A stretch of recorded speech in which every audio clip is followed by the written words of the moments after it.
एक तितली का बड़ा संघर्ष। एक बार एक आदमी को अपने बाग में टहलते हुए किसी एक टहनी में लटकता हुआ एक तितली का कोफून दिखाई पड़ा। अब हर रोज वो आदमी उसे देखने लगा और एक दिन उसने ध्यान किया कि उस कोफून में एक छोटा सा छेद बन गया है। उस दिन वो वहीं बैठ गया और घंटों तक उसे देखता रहा।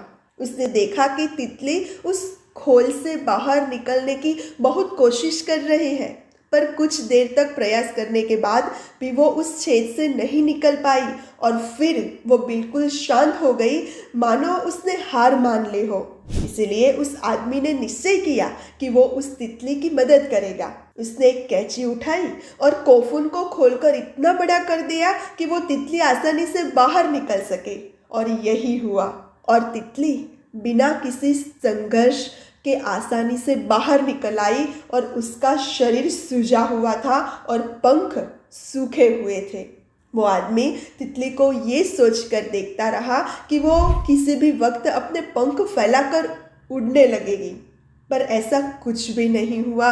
वो बेचारी तितली कभी उड़ ही नहीं पाई और उसने बाकी की जिंदगी इधर उधर बिना उड़े हुए बितानी पड़ी।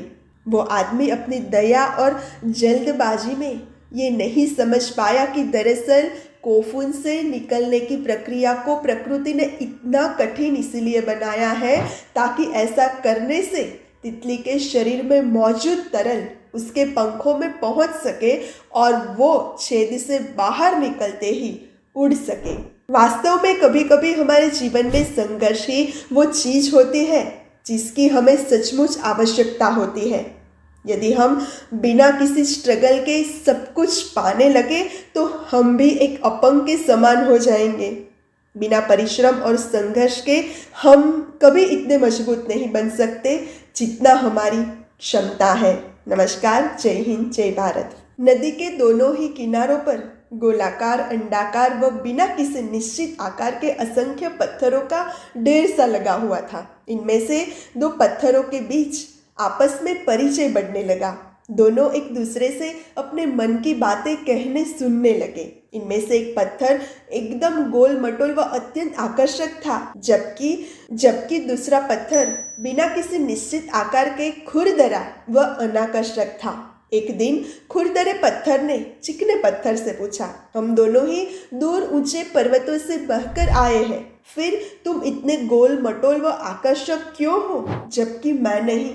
यह सुनकर चिकना पत्थर बोला, पता है, शुरुआत में मैं भी बिल्कुल तुम्हारी तरह ही था, लेकिन उसके बाद मैं निरंतर कई सालों तक बहता और लगातार टूटता व घिसता रहा हूँ। न जाने मैंने कितने तूफानों का सामना किया है, कितनी ही बार नदी के तेज थपेड़ों ने मुझे चट्टानों पर पटका है, तो कभी अपनी धार से मेरे शरीर को काटा है, तब कहीं जाकर मैंने ये रूप पाया है। जानते हो, मेरे पास हमेशा से ये विकल्प था कि मैं इन कठिनाइयों से बच जाऊं और आराम से एक किनारे पड़ा रहूं, पर क्या ऐसे जीना भी कोई जीना है? नहीं, मेरी नज़रों में ये तो मौत से भी बदतर है। तुम भी अपने इस रूप से निराश मत हो। तुम्हें अभी और संघर्ष करना है और निरंतर संघर्ष करते रहो तो एक दिन मुझसे भी अधिक सुंदर, गोल मटोल व आकर्षक बन जाओगे। मत स्वीकारो उस रूप को जो तुम्हारे अनुरूप ना हो। तुम आज वही हो जो मैं कल था, कल तुम वही होगे जो मैं आज हूँ, या शायद उससे भी बेहतर। गोल मटोल पत्थर ने अपनी बात पूरी की।